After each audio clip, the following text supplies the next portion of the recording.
We cut to the Spectre. He looks slightly stunned. He seems to be losing portions of his armor. Lorm seizes the occasion to throw a skull at the ghost, then he attempts a feint with his axe. The blows connect, the spirit gets his armor cleaved in half, and he is pushed back by the sheer force of the blow. The shadow contained inside of him seems to ooze out slowly. He raises a malformed hand from his pure shadow side, preparing a different kind of attack. The spirit unleashes a wave of shadow, but Lorm endures it through sheer rage and willpower. At this point, Camellia is on the verge of fainting from mental exhaustion. Lorm does a mighty charge, jumping in the air before landing a blow, to ensure he's striking with all his might. The savage blow lands and shatters the rest of the Spectre's armor. However, as the shadow gets released, it envelopes Lorm, causing him to drop to the ground. This is an excerpt from my first Grimwild adventure. I tested the game over 9.5 sessions, and I have to say, I am hooked. You'll notice how freely the action flows, and how easy the dice rolls are. Everything is done with d6s and d8s. Rolling will let you know how good or bad the outcome of your actions are, but there's very few restrictions. Combat is full of flair, as you're told to first come up with what you want to do, and then together you figure out how you could test for it. For example, when my orc barbarian encountered the manticore, he really wanted to throw something at it. So since we were in a garden, I let him have a pitchfork. He threw it super hard, landed the blow, and of course, the health pool of the monster was halved. But let's back up for a second. In this video, I want to share my excitement for Grimwild by introducing you to a majority of its mechanics. And then, I want to focus on what makes this RPG truly unlike any others I've tested before. And since this channel is dedicated to solo role-playing, I'm gonna have a whole section of the video that's gonna be all about this type of play. You're in for an overview of the rules, lots of examples, comparisons, pros and cons. So get your imagination going and let's get started. So as I said in the intro, this game only uses d6s and d8s. You'll probably need 8 or 10 d6s at minimum, and maybe 3 d8s. You could do with fewer ones, but it makes play a little easier. D6s are mostly rolled by the players, but rarely by the game master. When you roll a d6, it may be for an action, for a defense roll, or to roll on a pool. More on that later. But I want to kind of introduce you to what you can do with the d6s, so you can understand this next part a little bit better. So your character has stats, like in regular RPGs. A character will have from 1, 2, or 3 in any stat. So let's say you have a character with 2 in agility. If you had to do a roll on agility, you would roll 2 dice, since he has 2. And then you would have to interpret the result. You always take the highest die. So if you rolled, let's say, a 1 and a 6, it would be considered a perfect roll. So you do what you wanted to do, and you have no bad consequences.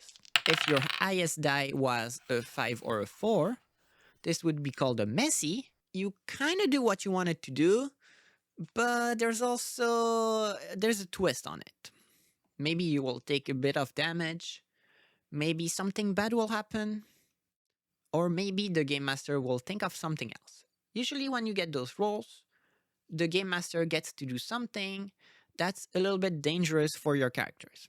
And then if your best number was a 3 or a 1, this is a total failure and something bad happens.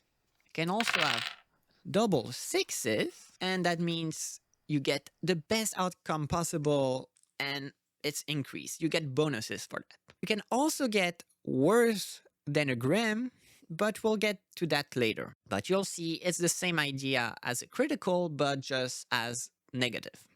Here are some examples of action rolls.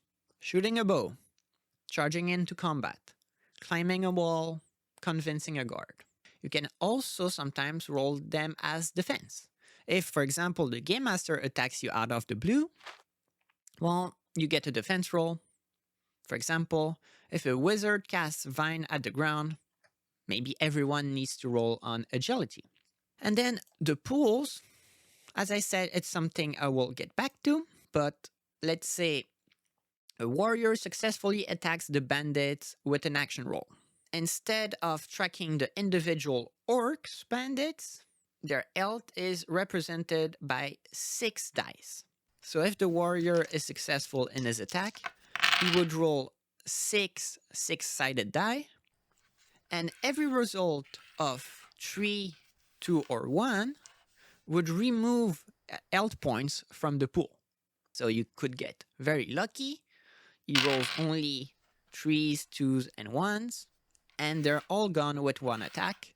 Or he could be very unlucky and only have 1, and the rest is like 4, 5, 6s, and then, well, only 1 health point goes away. So I have an example from my roleplay. We had a swarm of harpies that fell upon the group. I decided to represent the swarm by having 8d6s. I got super lucky. My orc manages to hit multiple of those demented birds, thinning the swarm by a lot. There's some other things you can do with d6s. Sometimes you will be rolling on a table. Usually you will roll 2d6s, because in this game they like to make tables with rows of 6 by 6. An example of this is I wanted to find a danger on the way to find a hermit. In this game, you can use something called the GM Crucible. It'll give you 2 keywords that you can smash together for inspiration. So the first time I got a 3 and a 1, and the second time I got a 4 and a 1. It gave me precarious, and then scheme. I decided to interpret those keywords as there is a precarious way to cross over a chasm. My characters had to roll to see if they can cross safely, and it was a whole little scene. Now, the final type of more uncommon roll you can have is called a story roll. It's basically a way to get an impartial decision about the story. Sometimes a player may ask the game master if they can do something or find something, and the game master doesn't really want to take the decision themselves. So they may tell you, okay, well, we'll roll a story roll. Usually it's used when a player is downed in combat. So you roll to see if they survive. If you get a perfect, they're fine. If you get a messy, something's gonna be up. Maybe they're gonna be wounded. Maybe their arm's gonna be broken or something. And if you get a grim, maybe they're dead. Other kinds of story rolls could be, did the villagers see who attacked their cattle? Or are the ruins still inhabited? They will have consequences on the story, but they could kind of go either way. As an example from my adventure, at some point we met an academic in a castle, and we really needed to know about the realm of the Fae. So I asked, does the academic know how to access the Feywild? I thought the odds were pretty good, so I decided to throw 3 dice and take the best result. It gave me a messy. So the guy knew about a ritual.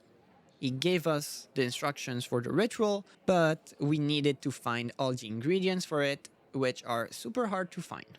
Now let's talk about the thorns. That's what the system calls when you roll a d8.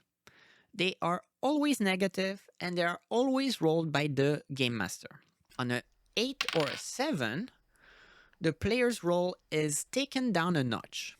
In the rules, it's called a cut. So a perfect roll of 6 would become messy, a messy would become a grim, and if a grim is cut, that's when it becomes a disaster, the inverse of a critical. That would mean the worst outcome happens, decided between you and the GM. If a monster was attacking you, well, maybe it means you're down directly, or you're severely wounded directly. So in this vein, when I got a disaster in my adventure, We were looking for fairies and trying to find someone to catch them. The only guy we knew about kind of hated the brother of one of my characters, but my character, a knight, wanted to see if he could talk things out. So he threw a presence roll with +2 thorns because the guy was really mad at his brother, and that became a disaster. The guy insulted him, got really mad, and he challenged them to a duel. So the scene transformed into a duel to the death. So as you can see, a disaster will probably have a huge impact on the story. There's different ways you can get thorns. One of the most common ones are when your characters are wounded. So we'll go into a lot of details on the damage system, but basically if your character hurts themselves and they try to do a task that's related to using, let's say, their arms, when they hurt their arm, it's gonna be tougher. Sometimes those D8s are added to difficult tasks. So let's say you're shooting an arrow at someone that's almost completely hidden. Of course, it's gonna be harder. And it can also represent a different kind of disadvantage. So let's say a werewolf jumped on you and he's like right there and you're trying to attack with your sword, like it's cramped, he's on you, you're gonna be disadvantaged. Likewise, I have a little example. This was in the scene with the RPs. My female character got abducted by an RP, put in a nest, and then she was basically fighting that large monster. At some point, the RP got basically on top of her, so on her next roll to hit the RP, she was at a disadvantage. This is represented here with the +1 T, that stands for +1 thorn. Now another feature, pools. They're always used to track various quantities, and they're always in D6s. You write them as D4, D6, D8. D4 means there's 4 dice in that pool, and so on. Usually you'll encounter them when it's the health of a strong enemy or bosses, a number of weaker enemies. So instead of tracking them individually, giving them all health, making them act separately, you say, oh, this group of goblins, they act as a 6D pool and they'll attack together. You can also use pools as timers. I have an example of that. You can use them to keep track of using a magical item or a physical and mental condition suffered by a player. Kind of a timer, but for damage. So my example is from when my party finally found a fairy to capture, but it was a nasty fairy, a red cap. First, the orc had an amazing result. He managed to defeat the last 2 fairies, but to be gentle enough to capture the last one and stuff him in the bag. At this point, I added a new pool that you see at the top to represent when the red cap would make an escape attempt. And I rolled it right away because I thought, well, maybe he's gonna escape right then and there. It went from 4 dice to 1 dice, so I knew that the next time I rolled that pool, it would probably escape. And then I rolled on other pools. So one of them was because my orc had suffered some mental trauma. I had others that were wounded. I had the half-orc girl be bloodied and rattled, so she was really on the verge of just going out. And I had even a character that was paralyzed, but his pool didn't decrease. As you can imagine, once a pool goes to 0, once you remove the last die from it, the effect goes away. Or if it was a timer for something bad, let's say you had a 4D pool for reinforcements, at 0 dice, the reinforcements arrive. We continue with impact moves. Now we're getting into the nitty-gritty of what the Game Master can do. This part may be a little bit more tricky. I know for me, it took a while to understand. I want to broach that topic because I think it's going to be helpful for a lot of you. Impact moves are basically very strong things the Game Master can do. Usually they will happen when you do an action roll. So your character attempts something, the attempt to jump over a chasm, the attempt to attack an elf. They take a risk in doing that action, So unless they do it perfectly, then the game master gets a chance to do something in return. These impact moves are always prompted by something. He has to somehow at least foreshadow something is gonna happen. I'll give you an example of foreshadowing. The camera cuts to the statue of Mirlana on the hill. A cultist is acting as a sentry. Seeing our party approaching, he runs away. That would count as foreshadowing. When your party hears that, well, a sentry, there's probably people waiting nearby, probably danger lurking right around the corner. The game master would get what's called suspense, which is just a way to say he can do an impact move whenever he wants in the future. Albus, my hunter, did a action and he tried to sense if there was a ambush. So I didn't write it there, but it was a wits roll, which is like an intelligence roll. He got a super good result, double sixes.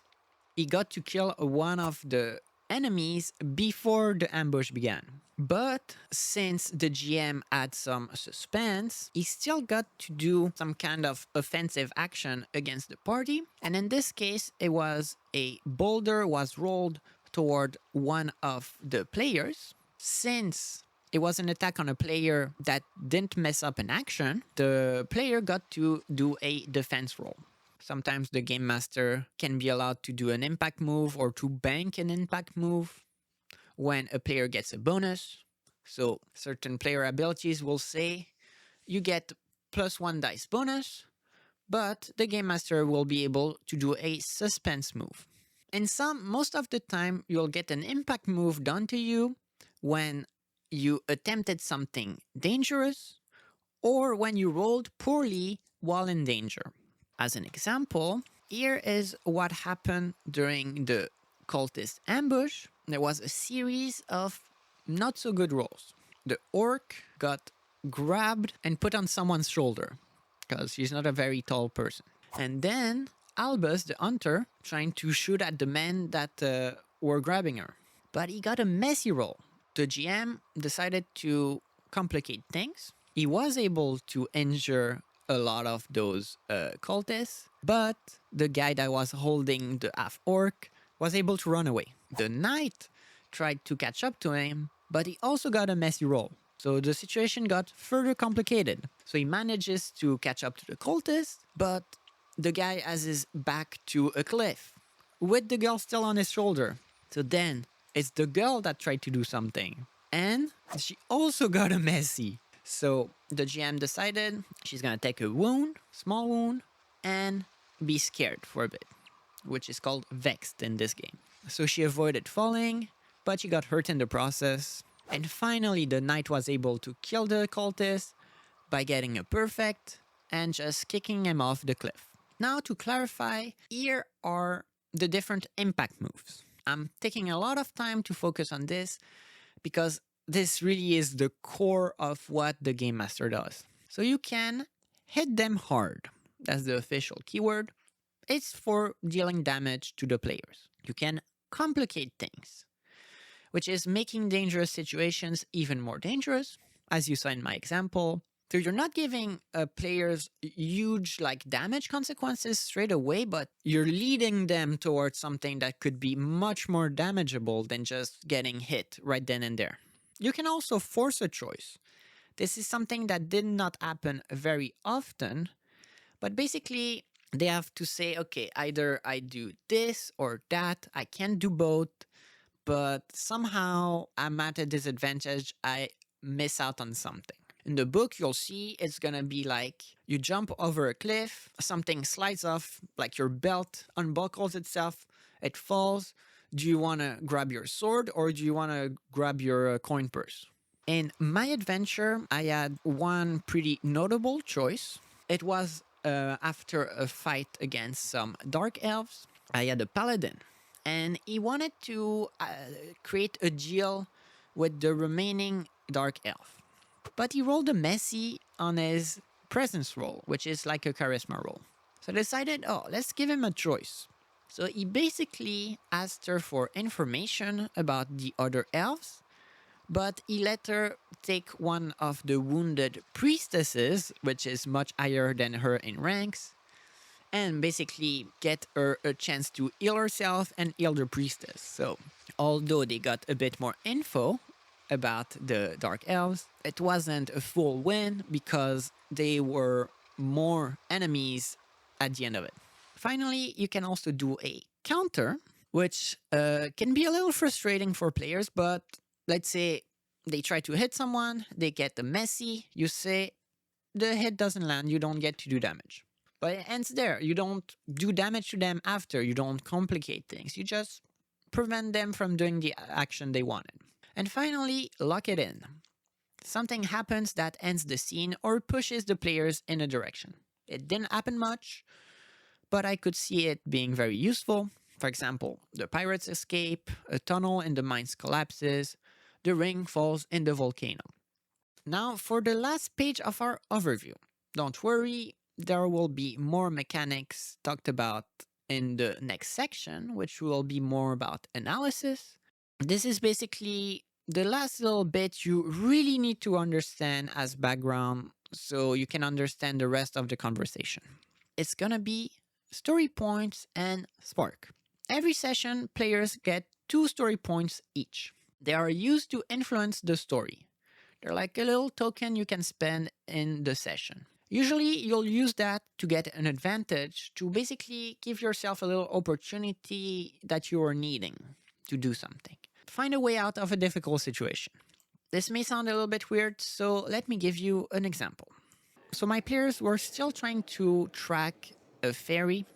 They were at the party, and my hunter was in the kitchen because he's not a noble. So he decided to talk about his adventures, maybe flirt a bit with the servants, and I decided I would spend a story point to let one of the girls know something about the Fae. Since it was gonna be something that would really help me, I decided to also roll to see how helpful this would be. I rolled 2 dice and I got a perfect. A stout and tall girl seems taken by the story, and she says, "You know what? While needing some sweetbread, I have heard the orcs in the north are actually friends with the Fae. People say they both worship the elements and they see each other as distant cousins. It's too bad they're such savages. You could have asked them for help." And this gave us a whole new lead to find the Fae, and that's where we ended up finding the Red Cap.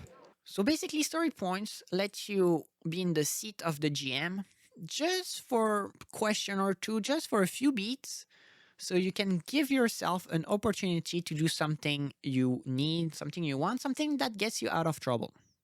Now for Spark. At the start of every session, you gain 1 Spark. Spark is something you get to spend to roll 1 more dice in a action roll, a defense roll, any kind of roll. I think the maximum is 1 Spark, though there's other ways to add to your rolls. Your character can have up to 2 Spark on them, and it can also be gained by role-playing, so doing things like Tangle, Story Arc. I'm mentioning the keywords for those who have the book, so you can look it up. If you get into a disaster, since it's so impactful to kind of soften the blow, you get a Spark if you survive. If you debate each other, which is called a quarrel, just the fact that you role played out some disagreement instead of constantly going along with the group, that shows that your character did something, they were true to themselves, so you also get a Spark. Everyone in the quarrel gets a Spark. Sometimes you get that from talents, so special abilities from your class or background. They may give you +1 Spark. I have a little example of a quarrel. This was near the end of my adventure. Seeing that most of his allies are wounded, Octave, that's my paladin, he elects to retreat from the hall, seal the door, and rest for a few hours. He's being the voice of reason. But the orc is in a vengeful mood, and he's like, "What do you mean? They are wounded too, and much worse than us. We should continue and smash them." So they did a quarrel, and the orc won by basically bullying them into continuing. So they continued for one more scene. There's also ways for the game master to give his players some spark. One of the common ways is by doing something called a build up. You tell your players, okay, you can roleplay a little scene in a quiet moment. Maybe it's a vignette from when you're at camp. Maybe you know the boss is on the other side of the door, so everyone looks at each other. They say a few words. I'm glad to be fighting with you. That kind of stuff. Something that's very like a movie. Everyone gains a spark, and in they go. As you can see, spark is usually from role playing, being true to your character, doing something a little bit special, taking risks that are in character. So now I'll continue introducing a few more mechanics, but I will also start giving my opinion. I mentioned it before, but there are 4 stats instead of the usual 6. If you're familiar with things like Dungeons and Dragons and other old school style RPG